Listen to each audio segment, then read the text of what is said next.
Парктын жалпы аянты 3 гектар болгон экен. Бияк Ильясованыкы ошондой да. Ома моя 3 гектар экен. Ого, 50 сотуйга. Бул ёлкалардын баарын алып келип тигип атабыз. Парк 1918-жылы негизделген экен. Биздин красный книгабыз бар. Паркы жок эле окат кылабыз, парктын кереги жок. Жол жактан беришкен, ушундай автожолго базар кылып иштете эле деп. Бекке берилген оокат эмес бул. Golden House компаниясы жалгыз бир кишиге катталган, демек талаш тартыш болбойт. Азыр курулуш болуп аткан жер ушул компаниянын атына өткөрүлгөн, демек мында дагы талаш тартыш жок. Компаниянын өзүнүн уставдык капиталы 107 миллион сом деп көрсөтүлгөн. Демек кепилдик маселеси камсыздалган. Архитектура курулушка уруксатты берген. Эгерде өзүбүз текшеребиз дей турган болсоңуздар, анда Госстрой.gov.kg деп аталган расмий сайтына киресиздер. Андан курулуп жаткан объекттердин реестрин басасыздар. Ошол тизмеден Washstroy деп издесеңиздер, Golden House куруп аткан бардык үйдүн каттоо номерлары жана бардык маалыматтар мына ушул жерден чыгат. Эми эң негизги документ ушул курулушка экспертизанын оң корутундусу алынган. Госстройго каттоого туруп, каттоо номеру берилген. Демек эч нерседен камсанабасаңыздар болот. Так, туугандар, азыр ушул Аламүдүн паркына келдик. Аламүдүн паркы бул Аламүдүн базарына канатташ жайгашкан. Анан мынау жери бул стоянка экен. Стоянкасы эми мынау жагы каралып тур. Наркы жагы чыла жана баткакты кечип анан өтүп машинабызды койдук дагы келдик. Ошентип азыр муну азыр ушул парк мындай алганда Салымбековдун туугандары деп коелу.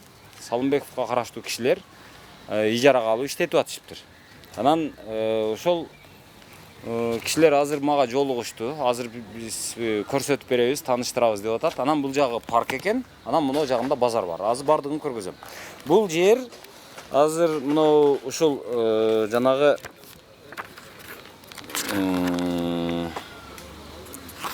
Калича Умуралиеванын жазган китебинин негизинде айта турган болсок, парк 1918-жылы негизделген экен. Анан ылдый жагы жанагы Жибек жолу көчөсү, анан бул жагы мына Жалил көчөсү, анан мына жагы Будённый көчөсү деп ошол 3 көчө, анан наркы жагы ошол тетиги турган дубалдын чеги менен чектелген экен. Ошондо 1918-жыл ушул парк негизделген жылдан 60-жылга чейин бул жердин аянты жалпы ушул парктын жалпы аянты 3 гектар болгон экен. Кийин 71-жылдан 90-жылга чейин 3,5 гектарга көтөрүлгөн экен. То есть бул парк баягы кичинербей, тескерисинче чоңоюп территориясы чоңоюп аткан экен.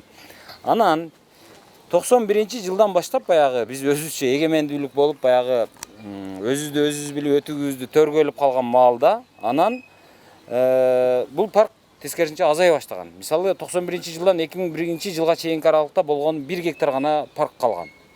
А кийин 2004-жылдан 2004-жылы 2 гектар 70 сотукка кайра көбөйгөн. Бирок ошондо дагы мурунку ошол баягы оригинал ошол баягы 3 гектар деген деңгээлге жеткен эмес. Азыр эми бул ошо 1 гектар 3 сотук болуш керек, же 1 гектар 30 сотук экен. Ушундай болуп, мына парк гана калган, а бул жагы базар, бул жагы стоянка, бул жагы дагы бир курулуш болуп кетти. Азыр эми ошонун бардыгы менен тааныштырганга аракет кылайын, жүрүңүздөр. Москвада жашап, иштеп жүрүп жыйган мүлктөрүңүздү сүрсүтпөй, батирден батирге көчкөндө төгүп чачып жоготпой, айлыңызга бат-бат жиберип туруңуз. Бул үчүн 12 жылдан бери Москвадан Кыргызстанга жүк ташуу менен алектенген Зайырбек Маматкаримов аттуу туруктуу ишкерди сунуштайбыз. Зайырбектин машиналары мыкты, кызматкерлери жооптуу, кампалары кенен, жүктү үйүңүздөн алат. Ар бир жети облусубузга чейин барат. Ар бир аманаттын амандыгына кепилдик берет. Кызмат акысы буюмуңуздун көлөмүнө жараша 500 рубльдан башталат. Байланыш номерлары +7 926 788 70 70 +7 929 624 63 64. Эми бул жерде сөзүн ачыгын айтканда мындай болгон. Ошол 91-жылдан баштап бул жер баягы ар кимге, мисалы Чучпара деген кафеге берилген экен. Андан кийин ошол кезде баягы Борис Силаев мэр болуп турганда Осо Бас деген фирмага берилген экен. Анан Ашуров деген ишкерге берилген экен.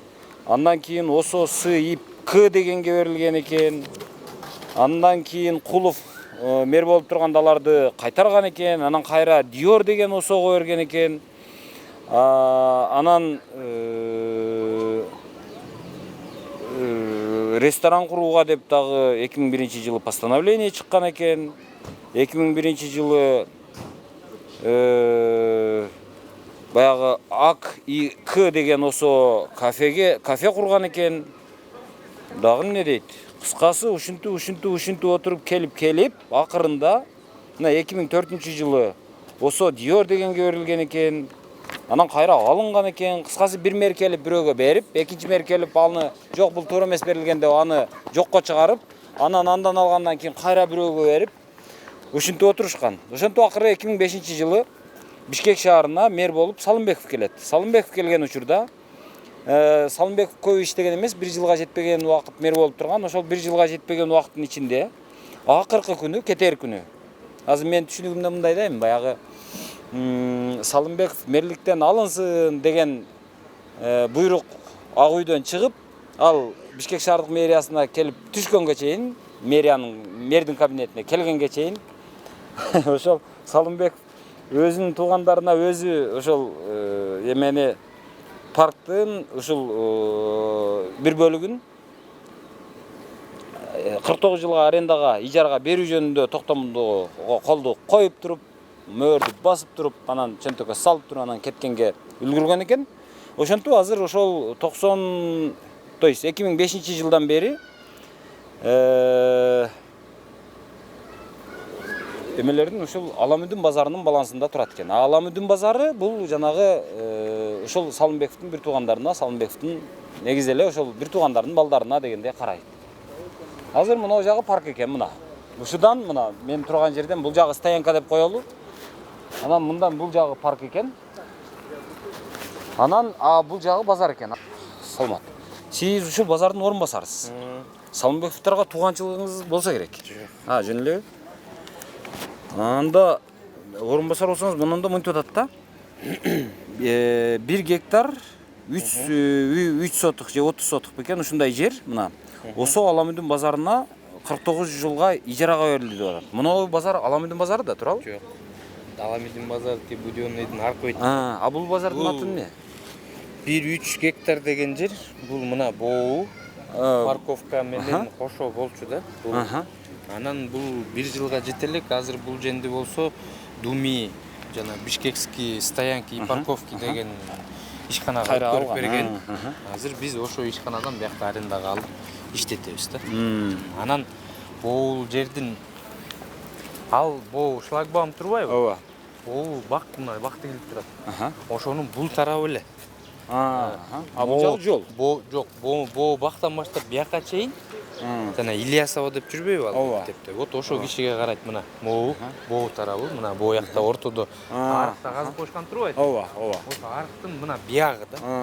Ал болсо боо 1-3 деген ошонун баары кошулуп болчу да. Анан азыр жанагындай Думиден комиссия аркылуу берип отуруп, азыр фактически 1-3 чыкпай калды да уже.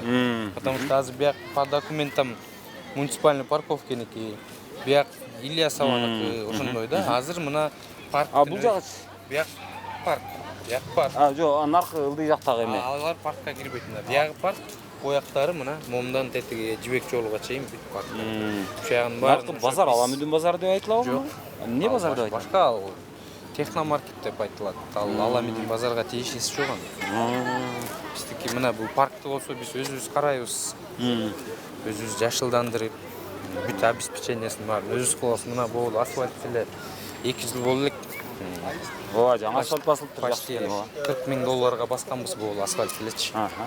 Бул ёлкалардын баарын алып келип тигип атабыз. Азыр дагы мына кара топурак алып келип аз бояктардын баарына гүл тигип биягында жашылдырган атат. Өзүбүздүн балдар эле карайт бияктычы. Бияк мурун деген эмне себептен биз бул паркты алганбыз? Анткени бияк деген бомжаттык болуп кеткен да, мындайча айткандачы. Жанагындай ар кандай алкаш-малкаштардын баары чогулуп эле, наркоман-саркомандар чогулуп, свалка болуп эле, ар кайсы бурчта ошондой болуп бияк небезопасный жер болуп калган да. Анан эми бул базардын жанында болгондон анан бизге бергиле, биз өзүбүз карап, өзүбүз иштетели. Тем более тегерек четтеги жителдердин баары менен биз постоянно сүйлөшүп, катташып турабыз да. алар дагы биякка мындай сейил дегенге мындай культурна шарт түзүп коелу депсиздер да? ошондо түзүп бергиле. Ошол мен да угам баягы Салымбековду өтө жакшы киши деп угам да. Анан ошондуктан биякта өзүбүз алып азыр акырындан иштерди жүргүзүп атабыз. Эми биякты караганда эле бунун азабы көп да. Ооба. Тегерек четте мектеп сектептердин баары бар. Түнкүсүн охрана койбосоң, түнкүсүн мастар кирип алып дагы бирдекенин баарын кылат. Ошолордун баарына биздин сотрудниктер ушул жакта карайт да. Ооба. Биякка Бизде только акча муну- салып эле келатабыз да. Пайда жок. Өзүн өзү жапса. Бул жакта- парковканы тетяктарын алып, ошо бияктагы жана дворник, охранник, тияк дегендердин айлыктарын. Бул жакта эмне милиция деген жокпу? Бишкекте милиция барбы өзү? Милиция бар. Базарда Милиция ушул жердеги мас, жанагы наркоман ал саркоман. эми алар жетишпейт дем. карай Алар деле карайт. Бирок жетишпей да, күчү жетпейт. да. По-любому биздин балдар каралашып, эметип турбаса алар ал жетпей калат да. Алар физически ас болуп атпайбы. А так базардын ичинде гом бар. Мен эмеге кайрылат элем азыр. Урматтуу. Ооба. Урматтуу Ниязбеков мырза, азыр сиз министрсиз. Сиздер эми паркты караганга, ушул жердеги паркты караганга жетишпей атканыңыздардан кийин бул жакта мисалы ошол Салымбеков мырзанын жанагы салымын эске алып, ушул коомдук тартипти иреттегенге кошкон салымын эске алып, мындай бир тартип сакчысы дегенби, баягы тартипти коомдук тартипти сактоого кошкон салымы үчүн дегенби ушундай бир ардак грамота же милициянын ордени ушул менен сыйлап коюшуңуздар керек го деп ойлойм. Себеби антпесеңиздер эми салымды эске алыш керек да.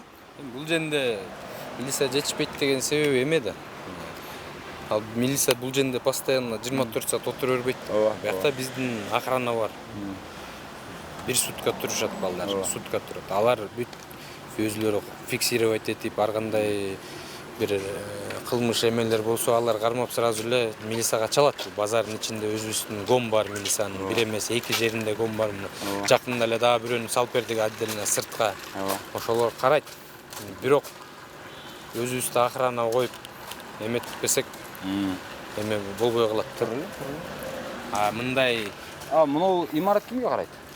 бул имарат кимге караарын азыр точно айта албайм. По-моему, жана эмени көчмөк уйгурларды кого дейм. Точно айта албайм. Бул деле паркта турат экен да азыр. Кимдики экенин, эмнеси экенин буяктын айта албайм. Мен мына бизге тиешелүү жер буяк. Ушу бизге тиешелүү жерге мына мен айткандай эмне болуп аткандарын Түшүндүм. алдыда кандай иш-чараларда пландар бар, ошолордун баарын айтып берем. Азыр мына жакта уже паркты көрбөйлүбү азыр нелер бар? Азыр бул жакта мен мына жерде жазылган ушул Калича эжеке жазган маалыматка караганда бул жакта эми жанагы жайкы сахна бар экен эле. Ал жайкы сахна ал жанагы Маданият министрлигинин балансында турат да. Анан ал Сахна боюнча сахна каякта экен дейм да ошол. Аламидин базар ошо сахнаны салалы деп проект жасап турбуз да. Аха. Бирөөдөн ал проект өтпөй калган да. Аха. Ошо бойдон проект өтпөй калып, ошо бойдон калып калган. Мына жактан кирсек болобу? Сахнаны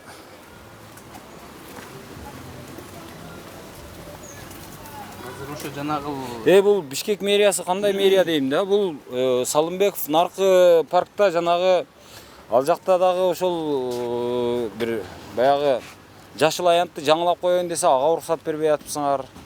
Анын жо мен айтайын дегеним башка жакта. Анын үстүндө жанагы Терентовдун үстүндөгү жанагы Кычан Жакупов атындагы паркты оңдоп берейин десе ага макул болбой коюпсуңар. Мына жактагы мурда бар летний паркты жанагы жайкы эмени сахнаны азыр жок экен, каяка жоголуп кеткен, аны доолаганда киши жок окшойт. Анан ушуну кайрадан оңдоп жакшына кылып берейин десе архитектура ага дагы көнбөй атыпсыңар. Бул кандай бул?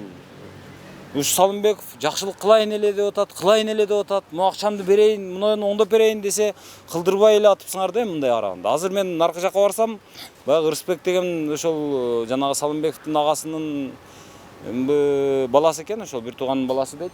Ошол дагы ушундай дейт. Анан бул жакта бул жигит дагы ушундай деп атат. Салымбековго мындай бизге жардам бергенге, бир жерди оңдогонго, жакшыртканга бир макул деп мүмкүнчүлүк берип койгулачы сураныч. Эми бул жерде биздики башка парктарды билбейм. Биздики мындай мэрия менен, архитектура менен мындай эч кандай эмебиз жок. Алар биздин просьбалардын баарын убагында кылып берет. Азыр айтып атпайсызбы анан баягы Парк боюнча да. жакшы. Жашылдандыруу боюнча эч кандай маселе жок. Аны мэрия жок. Жо жанагы жайкы сакна боюнча. Жайкы сакна боюнча ошондой мен ал кезде иштебейт элем. Бирок азыр юристтерден сурасам ошондой проектибиз өтпөй калган дейт да. Качан болгон экен ал? 10-15 жыл болду окшойт. 15 жылдан бери эми Андан башка Бишкек глав архитектура алмашты, ал мэриянын балансына өттү дегендей. Жакшы экен.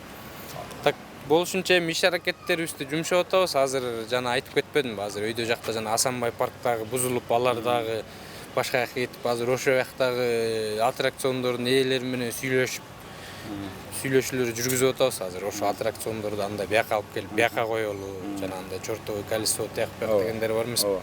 Ошолорду бияка коюп, бияка иштетели деп сүйлөшүп атабыз. Эми буюрса көрөбүз го кандай болот. Жакшы экен анда. Азыр эми Бул жерге биз бул жерде эми көп деле аттракцион жок экен өзү, а? Азыр мыноолор бар экен, наркы бар экен, 1 2 3 канча? Бояктарында дагы Аламидин чайханасы дейт. бояктарында дагы бар. Биякта булар азыр аттракциондор ремонт. Жо мен айтайын деген. Алып кетишти да. Булар эме жок болсо, аттракциондор жок болсо кандай актап атат дейм да. Анан муну неге бетондоп салгансыңар бүт эле? Тыйын. Жок, бул эме менен да бунун баары проект менен бүт зеленый зона отдельно бүт бетондогондо биякта айтып атпайм, ошо аттракциондор турчу. Азыр алардын ремонтко алып кетти. Макул анда, түшүндүм. Биз бул жерден Азыр өйдөкү жерин Бишкекский парковкиден арендага алганбыз. Азыр ошо жакта иштетип атышат балдар. Ошо жактан түшкөн тыйын деле эч нерсеге жетпейт. Айлык жана охрананын күнүгө мисалы 2ден охрана турса 3 смен турат алар. 3 күндө бир чыгып турушат. 6 киши карайт биякта. Только охранадан. Анын үстүндө 4-5 дворник бар. Садовниктер бар. Ошолордун баарын эле айлык азыр эми өзүңөр көргөндөй баары кымбатчылык болуп атат. 10 киши деп коелу, 10 кишинин 10-15 кишидей примерно бар. Анын үстүндө андан сырткары коммунальный услугалар бар, свет, тияк бияк ошолордун баарын бияка салып эле. Андан сырткары Аламидин базардан дагы бияка тыйын бөлүп өзүбүз иш аракеттерибизди жумшап атабыз буюрсачы. Рахмат, жакшы экен. Бирок негедир башка парктардын бардыгы мисалы арендага алышат дагы анан ошол актайт да өзүнчү. А силерден неге актабай атат? Неге убыткада? Эми бул жерден деген актабайт деген себеби бул районда. Бул жердеги эми районду өзүңөр билесиңер да мындай. Бирок эл жиш экен. Мындай эме эмес да. Биякта основной мына азыр деле тетяктарды карасаңар жалаң эле школьниктер, тегерек жетте мектеп сектеп ошондойлор да. Мындай башка парктагыдай мисалы Памфилов паркта мисалы сиз экөөбүз үй бүлөмдү сейилдетип келейинчи деп целенаправленно ошо паркка барып атпайбыз. А бул паркка целенаправленно келген кишилер пока жок да. Эми буюрса ошонун баарын ишке ашыралы деп атабыз акырында. Рахмат чоң. Макул анда сиздин аты жөнүңүздү сурабай калдым. Төрөгелди. Төрөгелди, фамилияңыз? Узакбаев. Ушул парктын жетекчиси деп койсом болобу? Парк эмес, мен Аламидин базардын зам директорумун да. Болду. Рахмат чоң. Всё байт. Ийгилик. Суроолор болсо Ооба. Азыр эми бир нерсени эске алып коюш керек. Мына жанагы айтып атпаймынбы? Бул жерде жанагы жайкы сахна деген болгон, жайкы театр. Ошол жайкы театр бул Маданият министрлигинин карамагында болгон. Маданият министрлиги эмне үчүн өзүнүн ушул жердеги сахнасы, ушул жердеги мүлкү жоголуп кетсе унчукпай отурат, мен билбейм. Аны бирөөдөн доолаш керек да. Бул каяка кетти бул? Бул эми мал эмес да мындай бир жака оттоп кеткидей. Ал сахнада, ал туруш керек да. Анан ал маданий бир мүлк. Маданий мүлк бул кол тийгиз, бул соц объект. Анан ал кантип жоголуп кетет? Ал бир маселе. Эми аны Маданият министрлиги балким укса, ушуга жооп берер. Укпаса, эми билбейм. Ушуга жараша балким реакция кылып, ошол жанагы жоголуп кеткен сахнасын издеп табар балким. Так, жана ушунча жылдан бери деп баягы канча 2005-жыл болуп табыл. Ошончо жылдан бери бул жерде Салымбеков болуп Ушул жерди жакшыртып атам, гүлдөтүп атам, өрчүтүп атам, ушу мен эле карап атам, мен карабасам ушул парк жоголуп кетет эле деп айтып атышпайбы жана Салымбековдун эмелери. Анан бирок азыр карап атам да, карасам мына парк ушул бомуштар жатат, анан арак ичишет, анан ушул жерде ар ким келип баягы баңгилер, наркомандар ушул жерде жатып алышат, тартип бузулат, ошонун баарын карап атабыз, колго алып атабыз деп атат да. Бирок бул жерде ошону көп уура боло бербейчи, жөн эле мындай чырак коюп коюш керек да өзүчө. Бир чырак жок экен. Мынанын үстүн караңыздар жок, наркынын үстүн караңыздар жок. Наркынын үстүн караңыздар жок. Мына жактарда бир дагы чырак көрүнбөйт өзү. Анан мондой жерге билбейм, мындай жолдордун четине ошол канча жыл болду? Ошол 2005 болуп атабы, адашпасам, азыр 2005 боло турган болсо, 2005тен бери канча жыл өттү? 20-30 жыл өтүптүр. Дээрлик 29 жыл. 29 жылда баягы чырпык чынар болот да. Бул жерде ошол дагы деле чырпык, мыналар дагы деле чырпык. Эч мындай көгөрүп кеткен бир көлөкө түшүргөн бир бактыкөр элек. Наркылардын бардыгы ошол жанагы мурункудан калган бактар окшойт. Жанын жешет да, жанын жешет. Анан мен байтан бери нары бастым, бери бастым, туалетин таппай койдум. Туалетин сурайынчы. Жана сахнаны таппадык, Ассалому алейкум. Шагыл салып атасыздарбы же топурак салып атасыздарбы? Топуракпы? Топурактын жарымы, шагыл жарымы топурак окшойт, Эми туалет каякта экен? Мынобу? Бул парктын туалетичи? Парктын туалети ошолбу? Анда базар ошолардыкы экен да?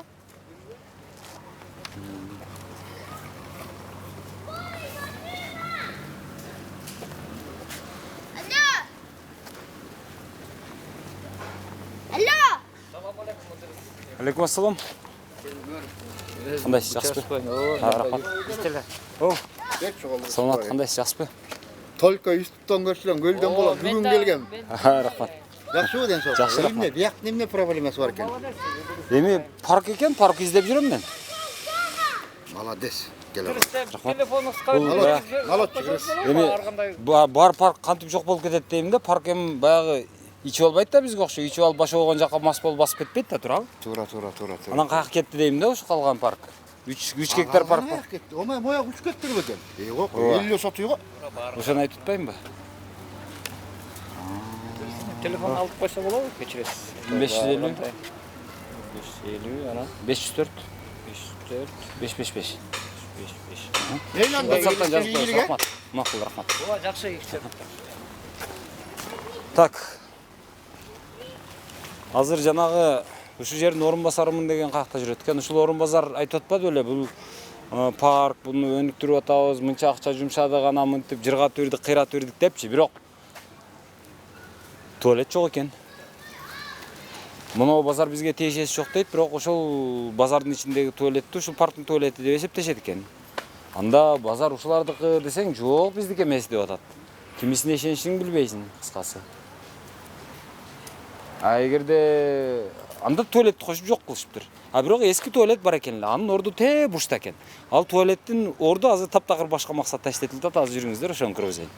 Мурда ушул аймактын бардыгы, ушул коронун ичи 3 гектар жер бардыгы парк болгон да. Анан бул жагында ушул ортолорунда окшойт, ошол баягы жайкы театр болгон экен. Ал жок азыр. Түбөрдү менен жок. Аны издесең азыр таппайсың. Анан бул жердин туалети, дааратканасы те наркы бурчунда экен. Түштүк, чыгыш жок, түштүк батыш тарабында экен. Азыр баралы да ошону көргөзөйүн азыр. Ага чейин мына жагы чайхана болгон экен. Бирок чайхананы негедир монтип өзүнчө мына парктан өзүнчө кылып бөлүп алыптыр.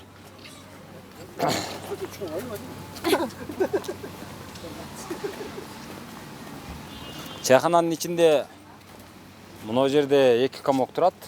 Ал эмне кылып турат? Билбейсиз. Бул жагында парк аттракционов дейт. Бул жакта дагы бир да чырак жок. Кечинде келсең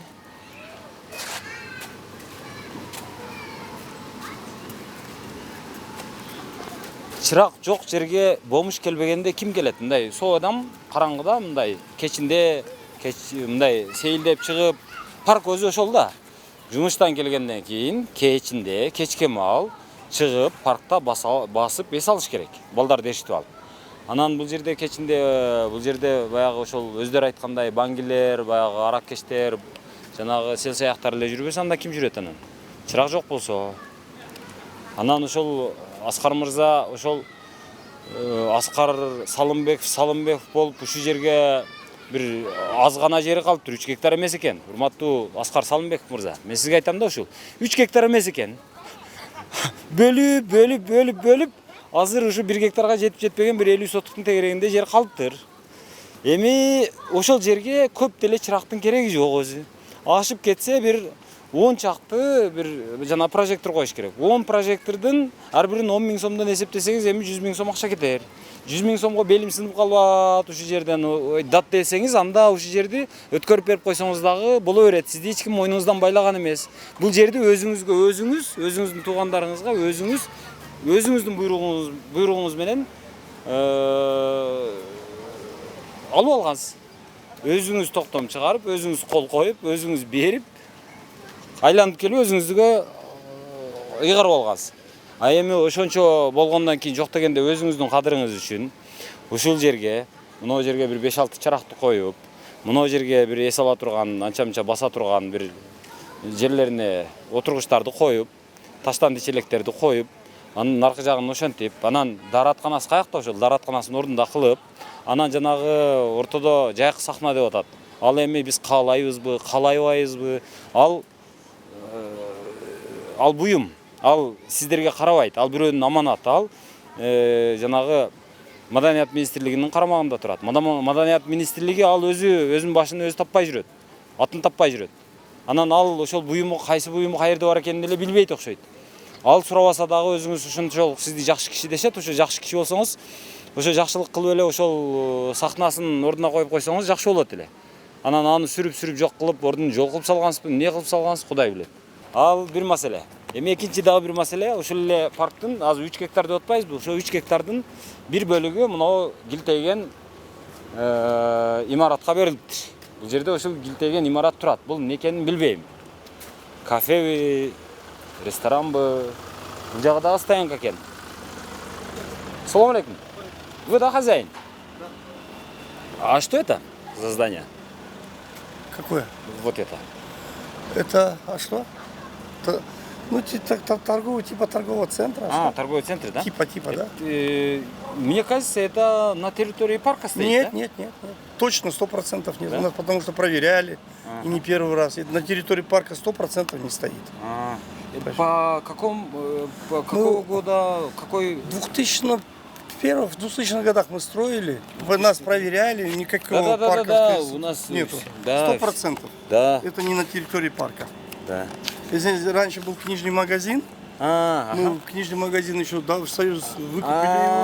Это поэтому... приватизировали, да? Да, поэтому там никаких проблем. Хорошо тогда. Это 100% не парк.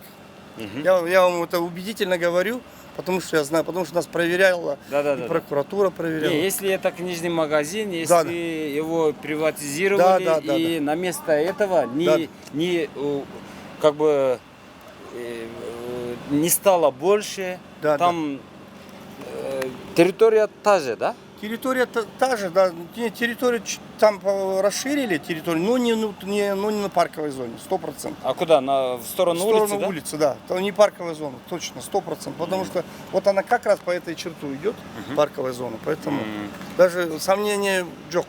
Бұяқта бізді текшерді, қарады, ошо үчүн бізде ешқандай проблема жоқ. Мақұл, мына жерде жана 3 гектар деп жазылған екен, мысалы, мына Аламедин паркы 1928 жыл дейт. 1918 жылы негизделиптир, 3 гектар болгон экен. Кийин отуруп 1 гектарга түшүптүр, кийин кайра 2 гектар 70 сотукка чыгыптыр, анан кайра отуруп мына эме азыркы парктын азыркы аянты белгисиз болуп атат. Ошо. Сиз ким болосуз? Мен атым Ыдырыс, мен эркин журналист. Эркин, жакшы. Анан ошодон азыр мына турган имаратты көрүп, бул дагы балким парктын жеринде Жоқ, 100% жоқ. Макул анда, ийгилик. Сизге да рахмат, чоң рахмат.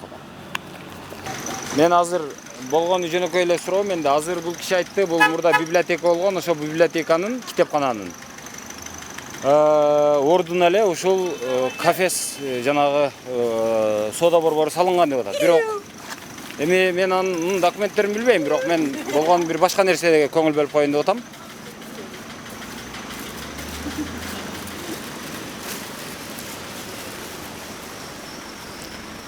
Бул жерде өзү 2 кабат дарбаза турат. Мына жакта сыртында Дордой деп жазылып турат. Анан мына жакта дагы бир дарбаза турат.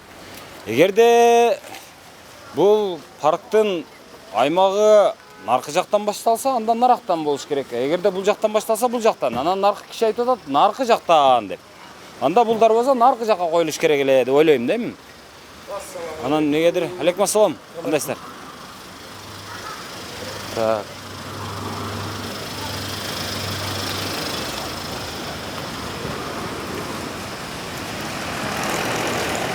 Өзү негизи мындай болот да.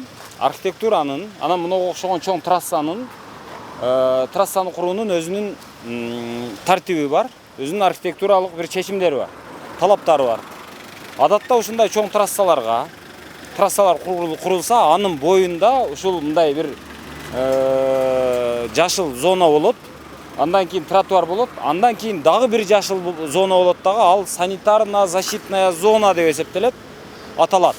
Бул санитардык коргоочу зона деп аталат да. Ошол санитардык коргоочу зона мына алды, мисалы мына жактан баштап, мисалы 1, 2, 3, 4, 5, 5-6 метр мисалы санитарно-защитный зона деп бул жер мындай катар бак болуш керек, болсо керек эле. Анан азыр эми бул алардын көбү жок болуп кетиптир. Бул жер тегизделип кетиптир. Ошондо дагы билбейм мен, мына жакта Дордой эмне деп турат, анан көрөлүчү. Бул жакта ошол эле Дордой деп жазылып турат, анан Аламидин паркы деп жазылып турат. Анан эми азыр жүрүңүздөр, эми мына жагын карайлы. Барсхан Ордо дейт, азыр кирип көрөлүчү. Кыздар, саламатсыңарбы? Администраторбу, мына жердин кожоюну барбы, бирөө жарым? Чакырып коесузбу? Азыр эми бул жердин кожоюну жерде эмес окшойт, азыр чакырабыз деди, кожоюн чакырабы, администраторду чакырабы, иш кылып бирөөнү чакырат. Алып келгенге чейин сиздерге бир маалымат да эми. Өзү бул бактын жанагы эмеси аймагында ушул мындай тилке кылып бөлүнүп, анан кийин ал ага берилип, андан кимдир бирөө ошол берилген токтомду жокко чыгарып, анан кайра дагы бирөөсү башка бирөөгө берип, ошонтип аябай талаш болгону көрүнүп турат да. Себеби бир эле жолу бирөө кол коюп, анан ошонун негизинде эле калып кетпей атат. Бирөөсү келип берип атат, бирөөсү келип аны кайра жокко чыгарып атат, анан кайра бирөөсү келип дагы бирөөгө берип атат, анан кайра дагы бирөө жокко чыгарып атат. Анан баардыгынын айтканы бир эле сөз да. Ушул паркты реконструкция кылуу, өнүктүрүү, жашылдандыруу деген мындай жүйө менен берип атат. Баардыгы эле мындай карасаң жакшы ниет менен берип аткандай да. А бирок анан иш жүзүндө азыр келип эми бул мындай кафе болуп турат. Эми кафе болушуна каршы деле эмеспиз, бирок болгону парк болсо, парктын ичинде ошол парктар боюнча бир дирекция болобу, же бир башкармалык болобу, бир мекеме болобу, ошол парктын ичинен ижарага алып, парктан ижарага алып, анан кийин ошол бирдеме курса, ал ошо курулган буюм парктын менчигинде калса, аны парк ижарага бергендин эсебинен паркка акча түшүп турса, ошол паркты андан ары жакшыртып, андан ары байытып, дарактарынын көптүрдүүлүгүн көбөйтүп, андан сырткары бир аттракциондорун көбөйтүп, анан бир отургучтарды коюп, андан сырткары баягы таштандыларын тазалап, анан бир маданий бир жакшына бир адам эс ала турган, бала чакага деле, катын калачка, келин кесекке дегендей бардыгына жага турган, кар картанга бардыгына жага турган бир шарт түзүлүш керек эле да. Мисалы дааратканасы акысыз болуш керек эле. Азыр наркы жакта унутуп калыптым дааратканасын бир кирип көрүп коеюн деп. Бизде Кыргызстанда ушунчалык болуп кеткенбиз. Мисалы биз баягы биз өзүбүз кыргызбыз, улуу элбиз, берешен элбиз дей беребиз го, бирок биз мисалы Европа өлкөлөрүнө барсаңыз, алар берешен эл болбой эле, улуу эл болбой эле парктарындагы дааратканаларын, туалеттерин абдан сонун таптаза кылып коюшкан, и ошолору акысыз да. Мисалы паркка барсаң, акысыз эле дааратканасына кире бересиң. И ошол жерден жийиркенбей чыгасың. Ичине кирсең кагаз жок болуп калбайт. Кагаз сөзсүз болот. Анан ошол жагынан алганда биз ушундай мисалы бир жерди, парктын жерин кимдир бирөөгө ижарага бере турган болсок, ал ижаранын түшкөн акча ошол паркка түшсө, ошол паркты ошол акчанын эсебинен парк өзүнүн дааратканасын, өзүнүн шарттарын, дарактарын, жолдорун, таштанды таштоочу жерлерин жакшыртып жагымдуу кылып койсо жакшы болот эле. Азыр эми бул жок, бул кимге өтүп кеткенин Кудай билет. Келем дейби, келбейм дейби? Сизби? Кандайсыз? Саламатсызбы? Бул жер жеке менчик жерби, ким бул парк? Жеке парк эмес байке, кафе. Парк аркы болот. Парк эмеспи бул? Паркка кирбейт бер. Кафе бер. Мурда парк болгон экен, аны кантип алдыңар экен? Мурда парк болгон эмес бер. Мурдатан бери кафе. Мурдатан илгертен жер каймактагандан бери, Анысын билбейт экен бирок. Качантан бери бул? Көп жылдан бери кафе да, бияк. Аркет парк. Аны көрүп келдик. Бирок мына китепте жазып атат да мына. 3 гектар болчу депчи 60-жылдарга чейин. Азыр 3 гектар паркты таппай койдум да мен. Анысын билбейт экенбиз. Ошону каяка кетип калган азыр? Эми парк мал эмес го дейм да, оттоп качып кеткидей. Ошондо каяка кетип калат? Эми өздөрүн сидирип алгандар деп билбейсиз беке аны. Ошондо муну чийдирип алгандардын катарына муну жер кирбейби? Же бул жерде Анысын билбейт экен байке мен. Кимдики бул өзү? Сиздики болбосо керек. Кимдики бул? Нет, неменики болуш керек? Хозяин билбейт экен. Кандай хозяин жөн эле өзүңүз келип иштеп баштап калдыңызбы? Эми биякта арендалар иштешет да. Макул анда, рахмат. Жакшы калың. Так, жоопту уктук. Бархан деген кафе. Эми мына жагында бильярд 24-7 деген бар экен. Муну да сурап көрөлү, эми ушунча келгенден кийин, турабы? Жеке менин атым Идрис. Анан бул жер кимдики деп сурайып келдим эле. Бирежен. Бул парк эмеспи? Жок. Парк эмес, э? Янан киресиңер да. Наркы мен адашып кирип алдым окшойт, паркка деп. Бул жеке өзүнүн кызылдыки бар. Эженики 70ке чыккан кемпирди бар. Парк болсо мында могу бизден чыгып эле барышкандан өтсөңөр эме да. Кире бериши. Ошол жактын. Келе го. Рахмат. Мен адашып келип алган турбаймынбы? Эже бирок бул жерде, мына жерде мынтип жазыптыр да. Эми мен ошо эжеңиздин аты ким? Замира. Просто мынанда мынтип жазылып турат да. Талипова Замира. Так, Аламидин паркынын территориясы деп. Жок, бул территория эме Аламидин базарына карабайт. Жок. Аламидин паркы деп турбайбы? Мен жөн эле эме кылганым мына асты жагы жибек жолу деп атат. Бул мына жол. Мунун чегарасын айттым да. Мына жагы жибек жолу экен. Бул жагы Жалил көчөсү экен. Бул наркы чыгыш тарабы. Муса Жалил көчөсү бияк болуп атат. Анан мына Бужөөнү көчөсү экен. Бул мына Бужөөнү бул. Батыш тарабы, э? Мына могу Бужөөнү көчө. Паркка мындай эле кирсеңер деле болот, мына жерден. Мен аны мына бизден чыктык, мындай кирсеңер. Мен айтайын дегеним, эми мындай турса азыр бул жагын аныктап атат да, парктын чегарасы деп. Ошондо азыр сиздердики мына бурчта турат, турабы? Ошондо бул кандай болуп калат анда? Жок, булар отдельно. Например, мына бул өзүнчө отдельно паркка, Аламидин базарына карабайт, и барышкан карабайт. Анан парктыкы кайра аркы моягынан парковкалар турмок кире бериш, паркка карайт. И ана биягынан киресиңер. А бул эки помещение эмеге карабайт, а? Мына жакта базарчы? Кайсы базар? Базарбы, контейнерлер турган жер. Контейнерлер паркка карайбы, Аламидин базарына карайбы, аны точно билбейт экен. Бияк вообще базар-сазарга карабайт. Бияк отдельно өзүнчө. Ошо если мындайынан чыксаңар, кире берсеңер болот парк жака, или мындайынан кирсеңер болот. Эжеке анан парктын территориясы 3 гектар деп жазылыптыр да. Анан 3 гектар болсо калган бир 2 гектардай жер каяка? Билбейм, администрацияда сурайсызбы, Аламидин базар биз каяка? Мал эмес го дейм да, мындай оттоп басып кеткидей. Билбейт экен анысын. Аламидин базарынан сурадым. Сурасам 1 гектар дейт ушул. Ошо мен деле бул базарда жүргөнүмө почти 15-20 жыл болуп калды го дейм, бирок негизи ошо парк, моя эле паркка карайт да, бияк совсем отдельно, барышкан отдельно. Андан арка фенка бар, жеке менчик. Аламидин базар менен мына бирби өзү негизи. Кожоюндары бир эле тейлеген. Точно билбейм бирок аны. Мен аны точно билбейм. Ал документацияда кандай экенин билбейм, Аламидин парк деп коесуң. Жок, эми мисалы сиздер 15 жылдан бери жүрсөңүз, бул жакта иштесеңиз тааныйсыз да, наркыда кимдер баягы салык балыгы, салыкчысы, мисалы келгенде наркыны ким алып атат, беркин ким? Биз өзү негизи Свердловскке карайбыз, биз базардын эмесине да карабайбыз, налоговиктерине да карабайбыз. Мен прямо Свердловскунун несине барам, болду. Жок, наркы базарда айтам. Базар билбейт экен, аны могу иштеп кафелер турат го, ошолордон сурагыла да мен билбейм Макул. Мен негизи базарга да карабайм, биз совсем башкабыз. Кошуна колоң менен сүйлөшөсүзбү, саламдашасызбы жок дегенде. Саламдашабыз. Азыр мындай болуп калганда баары эле секретный. Мисалы бирдеке арендаңачы билбейм секрет. Любой нерсени сурасаң адамга ишенип эчтеке айтпай алган илгерки заман эмес. Ошо. Макул эжеке. Сен сразу көрдүң, ошо кайдан көрдүң? Мейле, жакшыраак. Жакшы калың, макул. Бул жерди азыр Замира деген бир улгайып калган эжекеге карайт деп атат. Кызыл китеби бар дейт. То есть госак кылынып берилген жеке менчик жөнүндө дейт. Ошол. Эми бул эми таң калыштуу деле эмес, эми баягы чоңдорубуздун баары эле чөнтөккө иштеп анан көрүнгөн кишиге жанагы жеке менчик жөнүндө токтомдорду чыгарып бере берсе, анан бул мыйзамдуу дебей туруп аны берки мамлекеттик каттоо кызматыбыз каттап бере берсе, анан албетте ушундай болот да. Алейкум ассалам. Учурашайын деп жүрдүм эле. Рахмат. Сез. Жакшы, рахмат. Ооба. Рахмат. Эми мисалы мындай карайын. Туугандар, мынау көчө Жибек жолу көчөсү. Мынау Будённый көчөсү.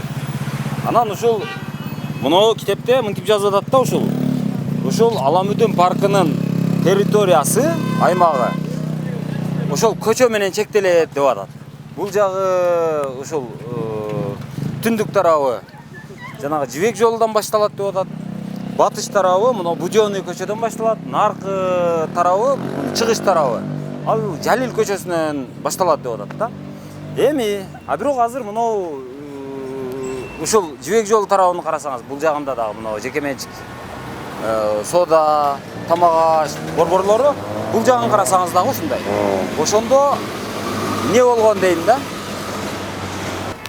Азыр мынау күрөөкана, анан обмен бирдемелер, акча алмаштыруучу жайлар экен, ломбард дейт. Ошолордун баардыгы жанагы бильярд менен бир имарат экен, баардыгы бир. Демек ошол жанагы баардыгы ошол Замираныкы. Андан наркы жагында жанагы Барскан дегени ал өзүнчө. Азыр эми бул жагын карайлы, бул жагын эмеси каягында экен? Ушу жагына кире берет окшойбуз, фабрилик дейт.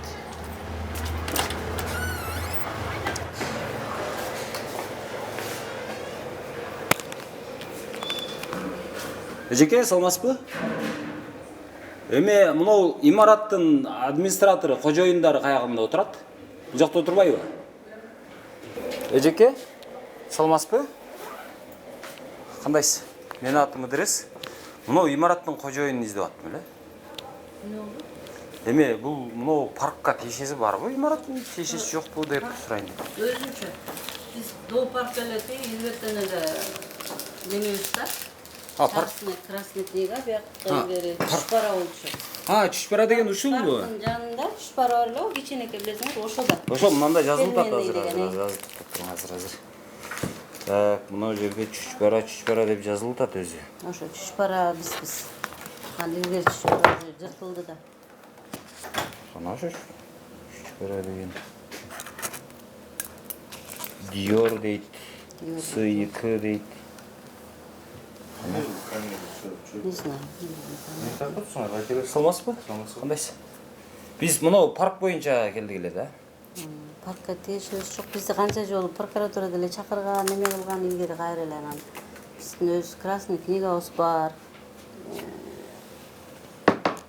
Чушпараны кийин тиги осо болгула деп осого өткөргөн АКК деген особуз азыр. АКК дегенби? Мына жерде турат Актан компания деген ошол биздин. Бул эмне китеп? Азыр бул баягы ушул Кыргызстанда Бишкектеги парктар жөнүндө ветерок дейт. Ветерок тиякта болчу да. Бул Аламүдүн парк ошондо? Аламүдүн парк. Мен жана окуп аттым эле го, эмне бул? Чушпара бар. Мына Будёнова. Ооба, мында согласно справке БГА дейт, на территории парка располагались кафе Чушпара, здание летнего кинотеатра, торгового ТП дейт го. ТП ошактан алабыз да биз. Восточный ряд 2. Одноэтажное строение. Туалет дагы бар экен да илгери. Демек булар сиздер баягы чүчпара менен ошол туалетти менчиктештирип алган экенсиздер да? Туалет жок, биздики чүчпара эле болду. Туалет билген, туалетти билбейт экенбиз. Анан мурда болсо бул жакта бир летний сахна бар экен эле го, билбейсизби каерде болгонун? Летний сахна? Летний театр болгон дейт. Могу жерде библиотека бар болчу. Библиотека азыр баягы уйгурбу болгондордун эмеси, торговый центр болуп калыптыр. Финка турат Бошкиргарде. Финка капта. Ошо жерде, ошо немен орду азыр. Эме заезд бар го, ошо паркка заезд. Ошонун сол жагында Финка деген банк турат. Мен аны жанагы торговый эме экен деп эле кетпедимби? Жок. Аны берки уйгур чыкты, жооп берди. Ал киши бул биз китепкана болгон, ошо китепканан эле алганбыз. Парктын территориясына кирген эмеспиз деп жооп берди. Биз деле кирбейбиз паркка. Биз мына шет турат го, ошонун нары дальше парк кетет да. Макул эжеке, рахмат анда. Так биздин өзүбүздүн документтерибиз бар, көрсөтөсүңөр полный эле бізде бар. Жо мен билейин деген мындай болуп атат да. Азыр мына Ататүрк парк боюнча маселе болуп атпайбы? Анан Ататүрк паркына окшогон эми башка деле парктар бар экен да. Анан карасаң бардык эле парктарда ошо чекесинде мындай кетилип кеткен да. Анан анда келгиле анда до конца болсо до конца кылалы деген ой болуп атпайбы? Туура. Анан ошодон улам келип калган. Анан кандай дейм да, бул жерде мондой жазып атат, баягы 1918-жылы парк жаңы түзүлгөн жылы. Ошодон 60-жылга чейин парктын аянты 3 гектар болгон деп айтылып атат. Андан кийин мына жакта эмесини чек арасын мынтип көргөзүп атат да. Парктын эмеси мына жибек жолу, Жалил, анан Будённый көчөлөрүнүн ичи деп көрсөтүп атат да. Ошондо бул мен азыр ушуга таянып ойлогонум, бул мыноолор дагы ошол парктын территориясына кирип кетеби депчи. Ошо биз кирбейбиз да, акыры. Биз ошо канча Будённый деген көчө, мыногу көчө, анан тиги көчөдө Будённый болуп калат. Анан дальше да Будённый кетет. Эми ал жок, Будённый бол уланып кете берет. Бирок мен айтам, мына жибек жолу менен чектелип атат да. Жибек жолудан жогору жагы. Будённый да кезилишет, бул Будённый да кезилишет. Эки көчө Будённый да, бул көчө. Ол Жалил экен го? Жок, Муса Жалил ал тиги. Үстүбү? Ошондо эки Будённыйдын ортосу, анан Жалил менен эменин ичи экен да анда. Ошодон улам эгерде ушул жазылган, ушул документ чын болуп калса, анда сиздердики паркка кирип калат деп ойлоп атам да. Биз дагы канча жол текшерген, ал паркка кирбейбиз биз. Чүчпара деген өзү текшерип келгендердин баарын эле акча менен. Жок, биз акча бербейбиз. Чабып атсаңыз керек да анда. Өзүбүздүн оокатыбыз менен жашап келатабыз канча жылдан бери. Макул эжеке. Андай эч неме жок. Макул эжеке, жакшы калыңыз. Ийгилик. Макул балдар. Эми мынау Ташрабат базарына кирели дагы. Булардан баштап жанагы эме жөнүндө сурайлы. Ташрабат деген өзүнчө негизи мындай караганда бул нарындыктарга таандык болот көбүнчө.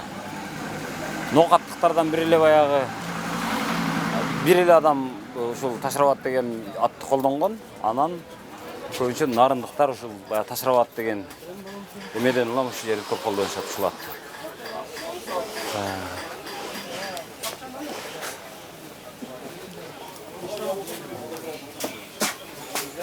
Кандайсыздар?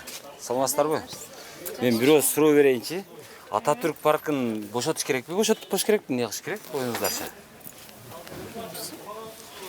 Эмне кылыш керек? Ататүрк паркы бар го. Жок, ошонун четин эме четине үй салып алгандарды үйүн сүрдүрүш керекпи же сүрдүрбөш керекпи? Законго карайт да, закон не десе да. Законный болсо кантип сүрдүрөсүңөр?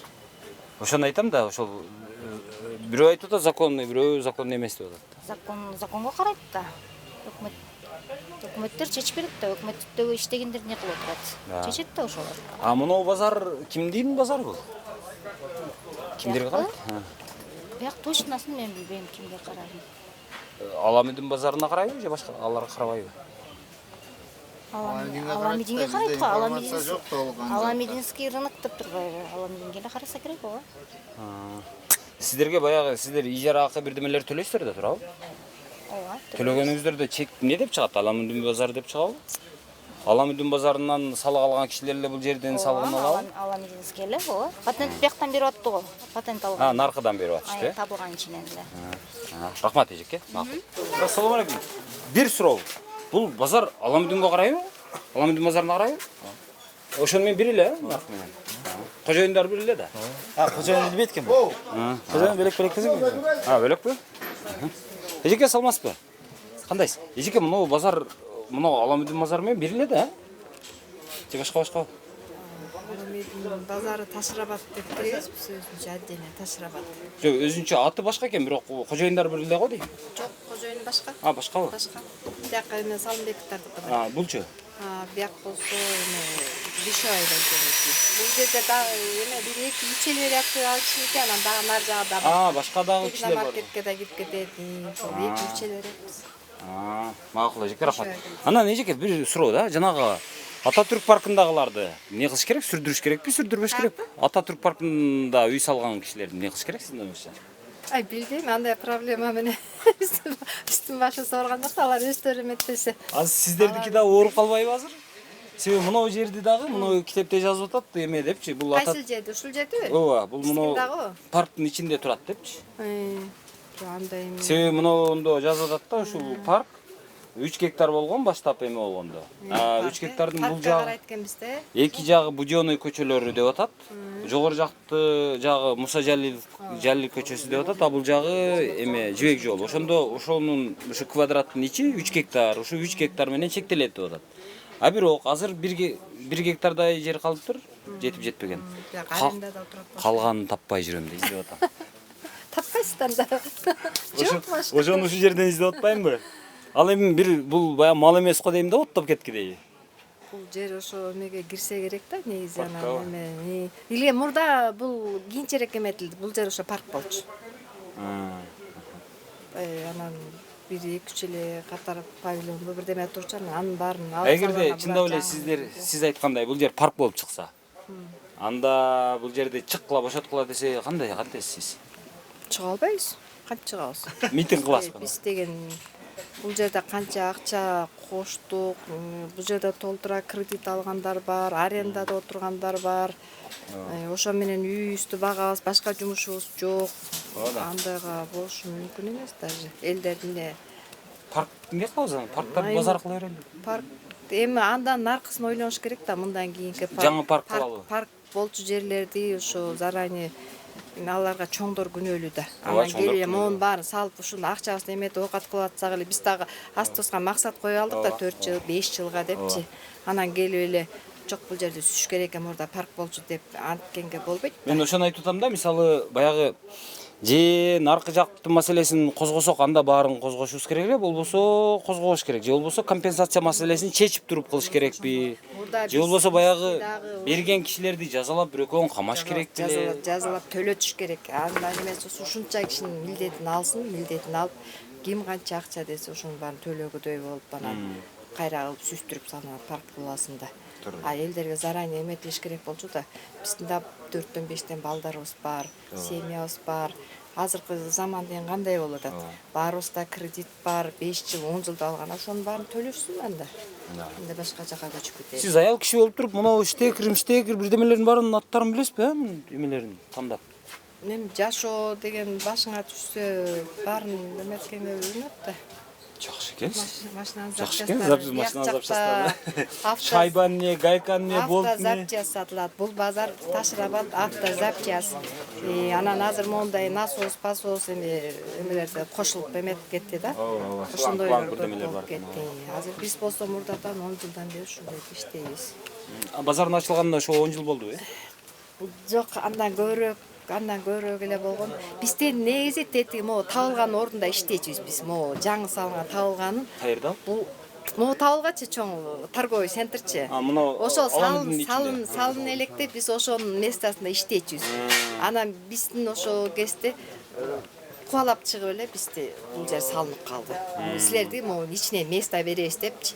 Биз байкуш болсо мындай эле ачык эле жерде турчубуз.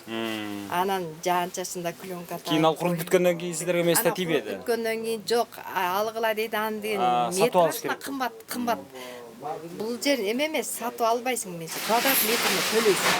Анан аяк кымбат болду. Биздин аргимиздин эмес жетпейт дагычы. Ала алгандар алып кетишти, ала албагандар калып калдык сыртта. Мейис табызда сатып алган мындай эме павильондорубуз бар болчу да кичинекей. Ошонун баарын акчага сатып алганбыз. Бизге эч ким акча төлөп берген жок, ошо боюнча калып калдык. Мына киргиле деп койду. Кирелсек бияктын квадрат метри кымбат. Бияка кирип биз ошо өзүбүздүн товар менен иштегенге шарттуу болчу да. Анан ошо менен көчөдө калдык. Анан эптеп жүргөн эми кайра ошондон чыгып калгандар көп ушул жака келип кирдик. Анан бунда жаңы чоң эме болчу, чоң контейнер болсо анан майдалап отуруп. Анан эми элди үйрөтүп алгандан кийин соодан эми бир жолго койгондон кийин анан бул жер парк деп чыксаңар анда деп чыкса бербейбиз. Бул жерде канча киши ушул жер менен оокат кылабыз. Паркы жок эле оокат кылабыз, парктын кереги жок. Жаңы башка жактан парк ачабыз.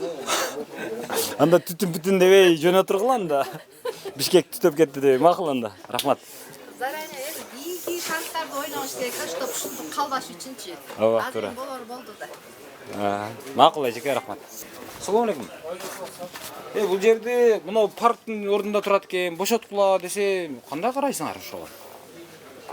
Бошоткула деп бошотосуз. Эми баягы сөз болуп атпайбы, аркы эле Ататүрктү бошотобуз, сүрдүрөбүз баягы байлардын үйлөрүн деп. Анан андай болсо анда до конца деп кетсек, анда до конца барсак, анда бул жерде да сүрүш керек болуп калат дейм да. Анан силер кандай ойлойсуңар? Сүрүп чыккыла бошоткула деп бошотобуз. Бул дагы баягы мына Аламүдүн базар менен бирби байланышпы же башка? Билбейт экенмин. Макул, рахмат. Ийгилик ишиңизге. Эртең митингге чыкпайсызбы анан? Assalomu alaykum. Кандайсыз? Жакшылар. Эми эне айтам. Наркы эмеге кандай карайсыз? Жанагы Ататүрк паркын сүрдүрүш керекпи, жакшы керек жанагы үй салып алгандар. Билбейм, аны айта албайм. Сиздердичи мына жерде дагы эртең парк экен, муну бошоткула сүрдүрөбүз десе, сиздер эмне кыласыздар? Көрөбүз да багында. Митингге чыгып кыйнабайсыздарбы? Жок, чыкпайбыз. Эмечи бул өзү мына Аламүдүн базары менен бирби өзү же башкабы? Каяк? Мына базар. Бир болуш керек. Салып алгандар ал жактан алгандар бул жактан деле алат. Бир эле кишилер алат да. Рахмат. Assalomu alaykum. Кандайсыз, жакшысызбы? Шүгүр, акырында өзүңүз. Жакшы. Мына эме Ататүрк паркын сүрдүрөбүз дешип атат го, жанагы четине үй салып алгандарды. Сиз кандай деп ойлойсуз? Сүрдүрүш керекпи же жөн коюш керекпи? Эми ал мыйзамсыз болсо жооп бериш керек да. Мыйзамдуу болсо өздөрү да. Ким жооп бериш керек? Үй салып отургандарбы же баягы үйгө бергендерби же биринчи алган чоңдар? Мындай да, мен мисалы деген 3 жылдан бери жер боюнча көлдө жер талашып жүрүп, анан архитектура госрегистрларды мындай кичине түшүнүп калдым да. Анан биринчи очередте биякта архитектура чечет да. Жердин немесинчи, эми мисалы Эске барасың, водоканалга барасың, анан биякта экология карабайт экен да жердичи. Анан ошолорго барасың, анан эң биринчи ошол архитектура чечет да жерди. Эгер архитектура мыйзамсыз берип салса, анда сүрдүрө берсин да. Анткени бизде паркта деген мисалы бактарды тигиш керек да, жашылдандырышыбыз керек. Ошондой да, архитектура биякта жооп бериш керек. Түтүндү жыттап жүрө бербей, парктар болуш керек. Архитектура биякта главный архитектура эле чечет да, негизги нерсенин баарын. Архитектура мыйзамсыз берип койсочу? Анда мыйзамсыз берип койсо сүрдүрсөсүн, сүрдүрүп бак тигип койсун ордуна кайра. Ошолор жооп бериш керек да архитектура. Эгерде мына жерде дагы, мына сиздер турган жерде дагы парк деп атышат да. Эгерде бул парк болсо, анда бул жерди сүрдүрсө кандай карайсыз? Бияктан да бул канча деген элдер ошолор жооп берет да. Бул канча жылдан бери келатат. Мисалы мен 6 жылдан бери ушактан соода кылам, ушактан келем, анан буга чейин эмне кылып атышты, караш керек да. Мисалы карабай сатып беришкен экен да. Мисалы мен көлдөн келдим да, балыкчыданчы. Азыр биздин мэр мисалы мындай кылып атат да. Больницанын жери базар болуп кеткен экен да.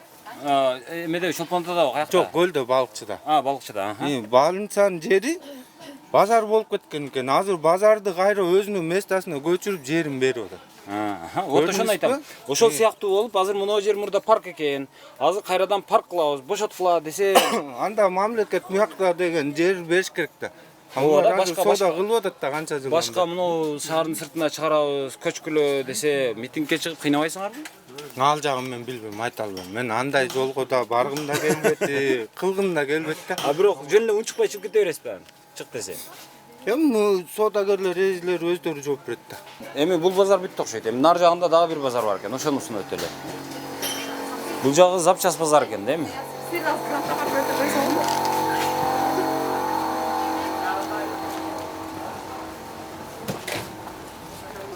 Ассаламу алейкум. Кандайсыз, жакшысызбы? Саламат. Бул жак парктын туалетиби же базардын туалетиби? Базардыкы. Парктыкы каякта? Парктыкы Көл жакта болуш керек. Ошо жактабы. Эми мынау базар кимге карайт? Сиз кимге эме төлөйсүз мындай? Пул бересиз. Администрация бар үстүндө. Администрация бул жакта же наркы эмеде, наркы Аламдын базар жакта. Мунун ичинде эле. Каякта? Тет жактан өйдө чыгасыңыз. Аяк жагынан өйдө. Аха. Анан эме мен сиздерден эмени сурайын деп аттым эле. Мынау жак парк деп атышат. И бул дагы парк деп атат. Эми парк деп жанагы Ататүрктөй кылып чыккыла десе, кандай кыласыздар? Билбейм. Чыгыш керекпи, чыкпаш керекпи? Аны айта албайт экенмин. Базардын чоңдору билсе керек. Жөн базардын чоңдору сиздерди айтып туруп, ушинтип отура беребизби? Чыккыла митингге, айткыла монтип десе эмне дейсиз? Чыгасызбы, чыкпайсызбы? Каяка чыгыш керек? Митингге чыккыла десе. Жок, эми эл көргөндү көрөбүз да. Базарларды мамлекет алып атпайбы? Ал жагы да туура. Макул, рахмат.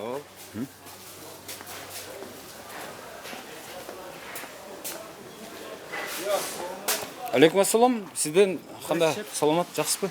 Сурасак болобу экен бир ооз суроо? Ататүрк паркында баягы мыйзамсыз үй салган адамдарды сүрдүрөбүз дешип атат да. Сүрдүрүш керекпи, сүрдүрбөш керекпи? Жакшы. Ал боюнча мен айта албайм, ал жерде жашабайм да, бирок. Мынау жердичи? Кайсы? Мынау базардагы азыр мынау китеп жазып чыгыптыр. Ошо китеп боюнча бул базар эме экен да, парк экен. Базарды дагы парк кылабыз кайрадан, давай алгыла десе эмне кыласыңар? Алыш керекпи? Эми алса алат да, эми ал государственный жумуш да. Сиз каршы болбойсуз, Каршылык жок да, эми мамлекеттин эмеси болгондон кийин алыш керек, иштетиш керек өзү. Пока биз эми ушул жерде жумуш кылабыз. Эми сиз менен мындай эле сүйлөшүп коеюн деп. Жок, макул, рахмат. Анан бул өзү камерага тартасың. Жок, бул мен жамандык эмес, жакшылык эле. Мен айтам. Бул жердин эмеси мына Аламүдүн базары менен бирби бул базар же башка? Бир болуш керек, мына общий эле бир болуш керек. Баягы ызбар алган кишилер бир эле да. Эми азыр ар бир базардын өзүнүн эмелери болуш керек дейм да үстүнө. Макул. Ататүрк парктын боюна үй салган кишилерди ошолордун үйлөрүн сүрдүрөбүз дешип атат. Сүрдүрүш керекпи, сүрдүрбөш керекпи? Эми аны биз билбейбиз, чын айтканда. Эми негизи парк бойдон калыш керек, по идее. Эми ошондой болуш керек. Анын билбейбиз, ал жерде балким башка кишилер алып туруп карапайым бирөөгө сатып кеткен болсо, карапайым үй салган болсо, алда. Жок, анын компенсациясын ошол баягы саткан кишилерди алып келип туруп, мисалы, саткан кишилердин бирөөсү ким болушу мүмкүн? Курманбек Осмонов болушу мүмкүн, мурдагы чоң чиновник. Анан Сооронбай Жээнбеков болушу мүмкүн. Эми ошолорду айта албайм. Анын чын-чынга келгенде парк бойдон калыш керек, по идее өзү. Анын калганын айта албайм. Эми сүрдүрөш ал жерде ошо бир карапайым үй салган болсо, тоже жок, анын компенсациясын төлөп берип, эми аны төлөп бергенге алар чоңдорун төлөп деле бербейт, ачык айткандачы. Эгерде төлөбөйт бирок. Эгерде мынау жерде эме кылсачы, мынау жерде дагы парк дешип атат. Ооба. Бул дагы парк менен бирге деп, анда бул дагы парк, муну дагы сүрдүрөбүз, чыккыла бул жерге бага кебиз десе эмне дейсиз? Место таап берсе чыга беребиз, эмне кылабыз анан? Место таап мына бул жерге тургуласа чыгабыз, эмне кылабыз анан биз? Рахмат. Анан бул жердин кожоюну каяктан табам? Булар мына Аламүдүн менен базар менен бирби же башка? Мына кожоюнубуз алдыңызда турат. Ким ал? Костюмдуу? Саламатсызбы? Кандайсыз? Саламат, кандайсың? Бул Аламүдүн базар менен бирби же башка? Аламүдүн базары бир. Баары бир. Эми азыр мына жерде жана паркка тиешеси барбы, жокпу? Бул жердин дальний момент ушул жердики паркка тиешеси жок. Нар жак паркка тиешелүү. Жок, наркы жак ал өзү парк экен, парк болуп турат. Бирок мына жерде Калича Умуралиева деген бир эжеке бар.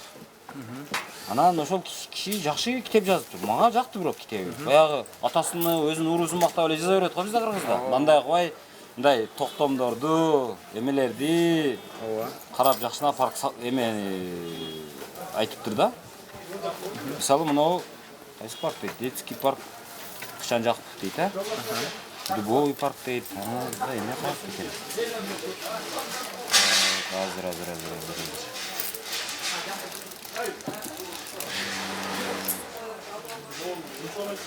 Мынау жерде ушул Аламүдүн паркы жөнүндө сөз болуп атат да. Аламүдүн дейт мына. 1928 жылы эме парк деп негизделген экен, бирок парк өзү 1918 жылы түптөлүптүр. Азыр ошондо 100 жылдан ашыптыр да. Эми биз мынтип базар кылып алып эле жыргап атабызбы деп деле ойлоп атам да мен. Эми ошондо мынтип жазып атат да мына.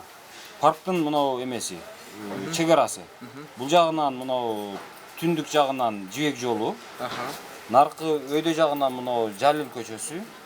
Анан мынау эки тарабынан мына Будённый көчөлөрү деп атат да. Эки переулоктун ичи деп атат. Ошондо бул 3 гектар деп атат. Анан мынау базардагы ошо Будённыйдын ичине кирип атат. Ошондо бул паркка кирип калып атпайбы?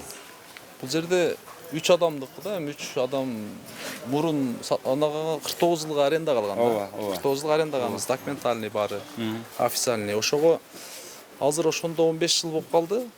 Дагы 35 жыл бар да. Бирок ошол токтоңула баягы 49 жылга арендага алган да. 49 жылга бул жердин жанагы максаттуу багыты бар да. Целевое назначение деп коет го. Ал багыты көбүнчө благоустройство деп берилет да, мынтип. Реконструкция жана благоустройство деп. Базар деп берилбейт атта. Анан силер базар деп алыпсыңар, эми өз алдыңарча эле өзүнчө базар кылып алыпсыңар. Биз силерди жашылдандыр деп бергенбиз, жашылдандырбадыңар. Койгула, силер келишимди аткарбадыңар. Токтотобуз. Силер менен келишимди бузабыз, досрочно. Мөөнөтүнөн мурда. Баягы келишимди кайра чакыртып алабыз десе кандай кыласыңар? Эми ал жөнүндө сүйлөшөбүз, эсли келип калган болсо сүйлөшөбүз. Бирок биз документте шу базарга деп эле алганбыз да. Документте ошончо жазып турат. Базар деп эле турабы, целевое назначениеси базар. Базар деп 49 жылга деп. Бирок баягы жалпы колдонуудагы жер деген түшүнүк бар да, земля общего пользования деген. Анан аны жана эмеге бербейт да адатта. Бир эле кишинин пайдалануусуначы. Эми сиз го маселе жок, эми чыгым кылдыңыз, мен түшүнүп турам. Баягы контейнерлерди алып келдиңиз, үстүн жаптыңыз, астын брусчаткаладыңыз, четине туалет салыпсыз дегендей. Анан буларды ижарага берип, мына жигиттерди баягы салыкчы кылып алыпсыз. Охранник башка кылып дегендей. Чыгым кылдыңыз. Ушул жерде иштейбиз. Ушундайбы? Бул жерде иштеп Анан эми ошондой болгондо эми чыгым болду да. Анан азыр эми мен чыгымымды кайтарып бер дейсизби же кандай кыласыз? Если оңоло турган болсо кайтарып бергиле дейбиз. Чыккан чыгымды ошентип. Бул элди, силер эмне ушинтип жата бересиңерби? Чыккыла да, митингге чыккыла да, айткыла. Эмне бул оюна келгенде бир мер келип берип, бир мер келип алып уура кыла береби деп буларды алып чыгып митинг уюштурасыңар же кандай? Жок, бизде андай нерсе жок. Эми жогору жактан эмне десе ошол эми Садыр Жапаровго, Камчыбек Ташиевге. То есть Садыр Жапаровдун азыр Жашыл Мурас программасын колдойсуз? Колдойбуз. Митинг кылбайсыз? Жок, митингке бизде эч кандай оюбузда жок, эч кандай жок. Просто эми бизге башка если место таап бере турган болсо, ошол жака чыгарып бере турган болсо элди. Бу жерде ошол жака көчүрөсүз. Бай адам жок, баары карапайым эл да. Ошого башка жерде место алып берсе. Өз жеке оюңуз кандай? Өзү негизи парк болуш керекпи же базар болуш керекпи? Мисалы мен азыр базар кылгым келип атат. Оно Ататүрктөн мага дагы берчи, мен базар кылайын ушул жерди. Центр жер экен, ыңгайлуу экен десем, мага бериш керек, бербеш керек? Негизи бербеш керек. Анда мына жерди да бербеш керек экен. Бул жак бирок бизде документти көрсөңүздөр деле болот. Жок, эми мага документ кылып берет да. Бергенден кийин анан дагы бир 10 жыл өтөт, 20 жыл өтөт, анан мага окшогон бир жинди чыгат. Чыгып алып, бул парк экен го, мына кагазда мынтип турат экен го деп чыгат да. Антсе эмне болот дейм да? Бизде паркта сиздер туура түшүнбөй калдыңыздар го, парк бизден кийинкиден баштап башталат да. Жок, мен ошону айтып атам. Мынандай жазып атат да мына. Парктын территориясы дейт мына Жибек жолу. Жибек жолу сизден ылдый да. Мына эки жагы Будённый болуп атат. Үстү Жалил болуп атат. Ошондо ошол квадраттын ичи толук парк деп атат да. Ошонун территориясы 3 гектар деп атат. Азыр 3 гектар жок. Ал эми мен баятан бери 2 жолу айттым, эми парк деген ал мына 2 гектар парк ал мал эмес да, эми оттоп кеткидей турабы? Ооба. Же баягы киши эмес да, баягы ичип алып баш болгон жака басып кеткидей дегендей. Мас болуп калыптыр эми дегидей. Аны биз өзүбүз алып алдык дейм да. Кандай кылабыз эми? Жок, биз эми эстим не боло турган болсо баарына эле макул. Макул дейбиз, жакшы. Мынча жакшы кишисиз, макул, рахмат. Эми болду. Эл метесе ошол да, эл менен биз да. Просто элдер башка жактан место алып берсе бизге, биз чыга беребиз. А если биз бул жерден жөн эле чыккыла деп турган болсо деле, биякта эми 139 адам бар да. Бир эле суроо, эми мындай ишкердин тилинде сүйлөшөйлү. Сиз мына жерге ушунча вложение кылдыңыз. Канча болду кылганыңызга? 10 жыл болдубу? 15 жыл болду. 15 жыл болду. 15 жылдан бери бул өзүн мисалы бир жерге чыгым кылып атканда самоокупаемость деме кыласыз да, эсептеп чыгасыз да. Эми 5 жылда актайт, 6 жылда актайт деп. Азыр өзүн өзү актадыбы? Кетирген чыгымды. Актаган жок. Качан актайт эми? Эми биз дагы ушул темпте болсо качан актайт? Ушундай темпте болсо дагы 15-20 жылда.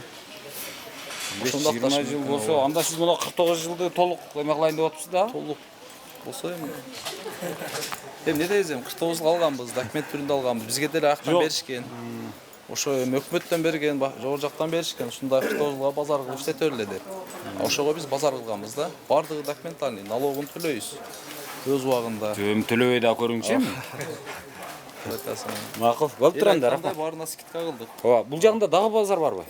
Бул жагында жок, парк. Жок, анын наракта дагы бир имарат дагы бар экен го, жанагы аякта имарат. Ооба. Ошого да барып көрөйүнчү. Рахмат, болуптур, ийгилик. Байкашыма караганда наркы жакта бир базар, бул жагында бир базар, бул жагында бир базар болуп, ушул 3кө бөлүнгөн окшойт. Же Техномаркет деген бул өзүнчө базар экен. Анан Ташрабат деген дагы бир базар экен. Анан мунун үстүндө дагы эмне бар экен эми? Мунун үстүндө мен эми сиздерге дагы бир жолу түшүнүктүү болсун үчүн мынау чаңга чызып берет окшойм, башка айла жок эми менде. Мынау машинанын чаңы жакшы экен. Муну айып көрбөстүр, Мынау жагы узун, мынау Жибек жолу көчөсү.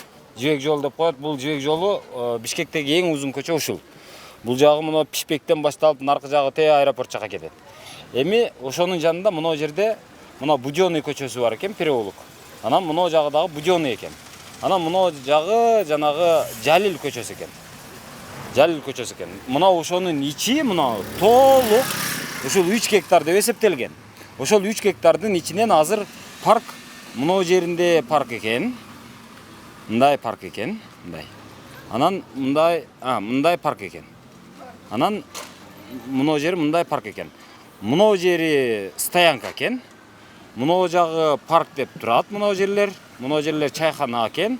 Мына жагы азыр жанагы базар экен. Эки базар ушул жакта экен. Мына жеринде бирөө чайхана салып алган. Мына жеринде бильярдный. Анан мына жагы дагы бир аял жанагы өзү сүйлөп берген баласы менен.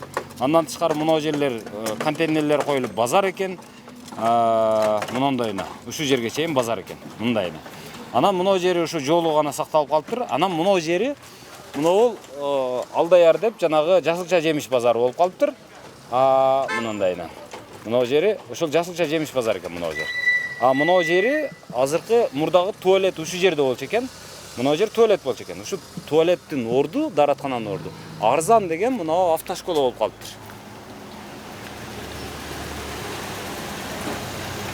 Ушул жер автомектеп болуп калыптыр. Эми ушул жерден баягы мага азыр баягы 3 гектар жерди таап берген киши жок. Мына жагы стоянка.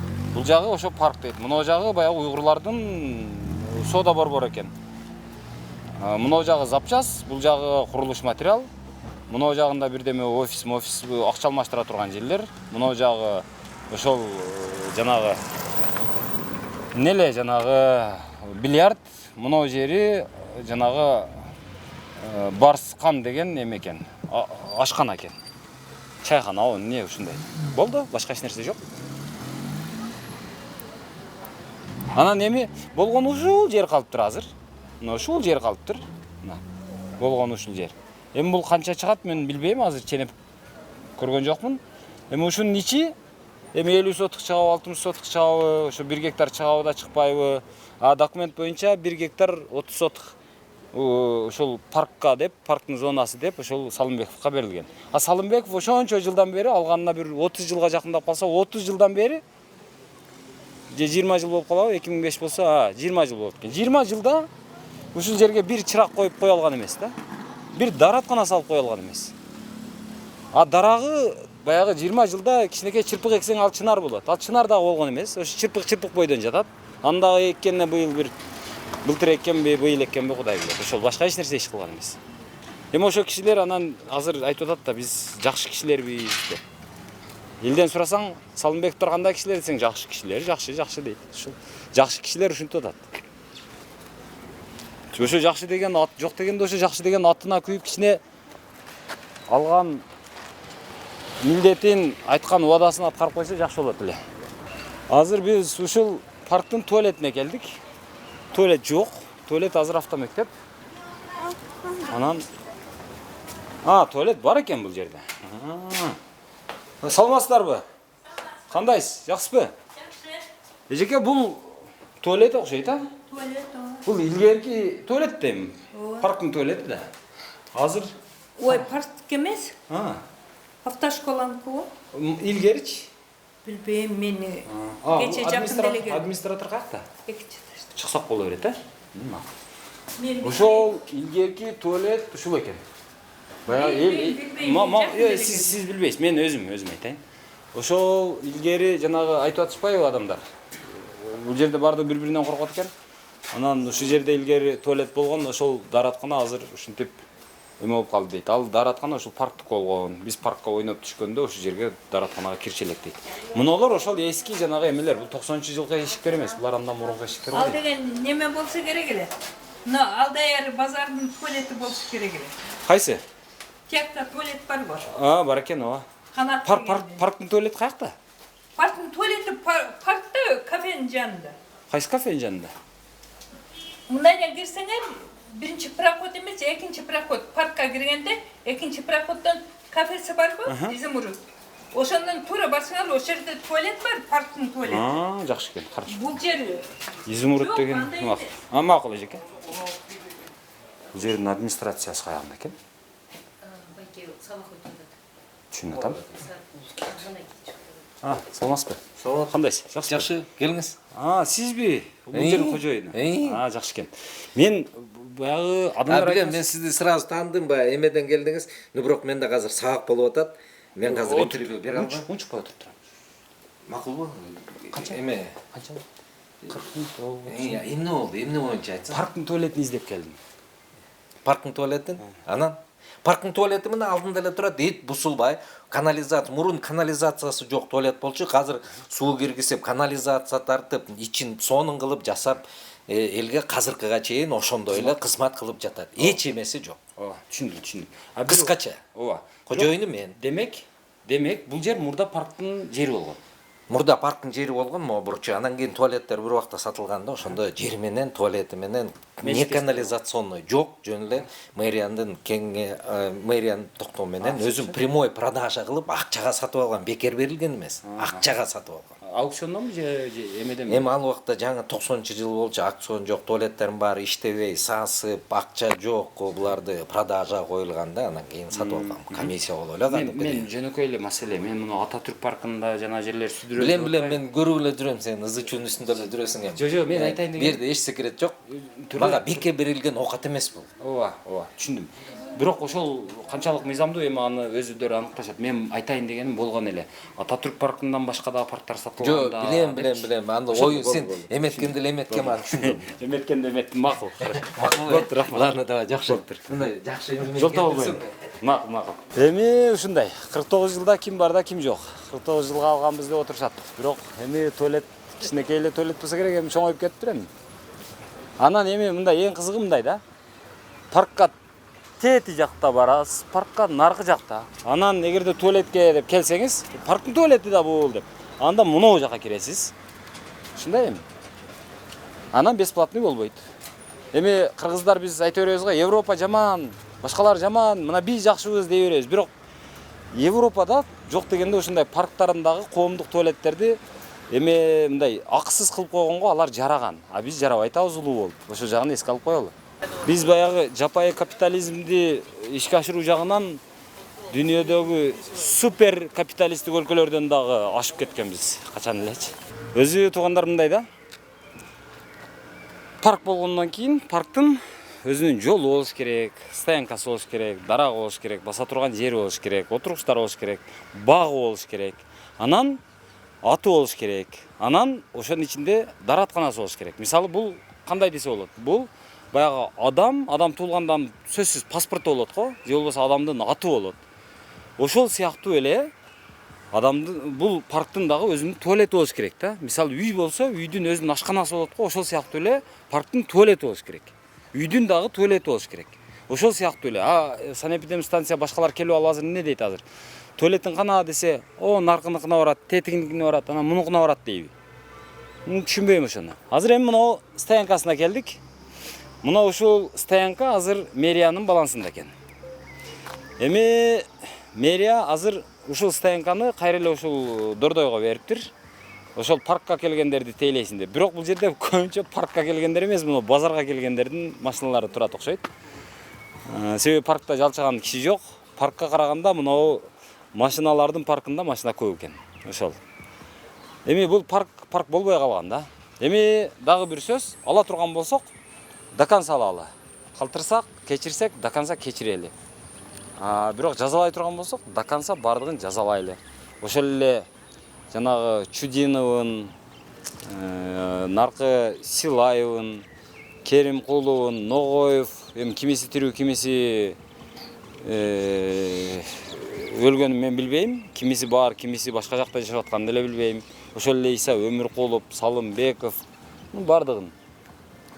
Туугандар, мына жерде мына таштанды челектер турбайбы? Анан ушул жерде жана келатсам, эми бул жер бомба да мындай жарылат. Анан силердин бактыңар бар экен, ушул житти сезбей атканыңар. Мен азыр сезип, ушу кускум келип, ушинтип атам. Азыр могу стоянка качып кетти, эмне кылабыз эми? Ушул таштандыны нары бери аласыңбы, же дайым ушинтип тура береби деп сүйлөйүн дедим эле. Эми Салымбеков акабыз элге күйбөсө дагы ошо өзүнүн абирине, өзүнүн уятына, өзүнүн намысына, өзүнүн кадырына күйүп ушул жерлерди жана тазалатып, жана десе болот эле да, эми эмне кыласың эми? Салымбеков аларын алып алыптыр, баягы соргоктонуп. Анан эптей албагандан кийин эмне кереги бар дейм да? Бул жерге чырак кое албаса, туалетин сала албаса, багын көгөртө албаса, таштандысын сасытпай батыраак ала албаса, андан эмне кылат дейм да ушу. Келсең тим эле элге жакшылык кылып аткансып. Бул жака жүрсөк болот да? Макул. Стоянкага албайсызбы акча? Стоянкага да акча албай койдук. Мынча жакшы экен, а?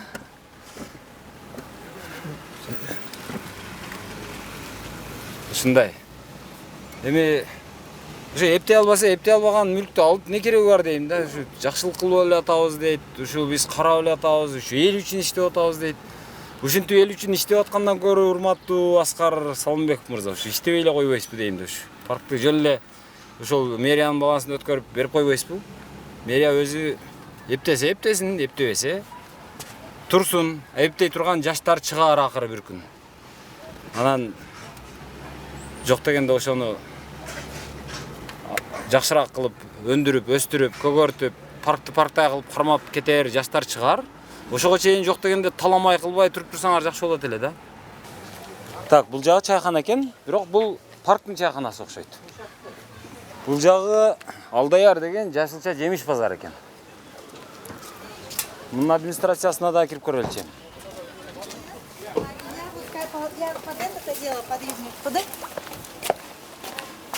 Саламатсызбы? Кандайсыз, жакшысызбы? Эмне катары? Мен эч нерсе албайм. Мына жер парктын жери деп атышат. Парк болсо жок. Парк бияктабы? А бул жагычы? Базарда. Илгертен базарбы? Көп болуп калды го. Канча болду? 20 жыл болуп калды. 20 жыл. 20 жыл мурун парк экен эле да бул жер. Билбейт экен. Эми кайра баягы Ататүрктөгүдөй кылып сүрөбүз, бага эгебиз десеңиз кандай дейсиз? Билбейт экен мен аны. Администрациясы каягында базардын? Ичинде. Каягында? рахмат. Ассалаумағалейкум. Қандайсыздар? Алейкум ассалам. Қандайсыз? Жақсылар. Жүрем ака. Іштер қалып қалдым. Базардың чоңы сіз оқшайсыз. Жоқ, мен берді охранник болып істеймін. Бұл жақта чоңдаршы? Жаңырақ кетелі. Кетіп қалды ғой. Не қылсақ екен анда? Телефон шалыңыз керек? Жоқ, мен білбеймін да. Салсаңыз шалып сұрап көріңізші, бұл жер парктың жеріне қарайбы, қарабайбы, ошоны сұрап келіп атат бір эме жаман журналист деп айтыңызшы. Анан эгерде бұл жерді парктың жері эле бошоткула десе, бошотосузбу, бошотпойсузбу деп сурап атат. Андай болса керек, парктың жері емес. Мен жақында ерешке келгем. Андай болса керек. Ооба. Номерін өзіңізге берсеңіз, өзіңіз шалғаныңыз мақұл. Ошондой деп калабы. Аты кім? Қанат. Алло, Қанат мырза, саламатсызбы?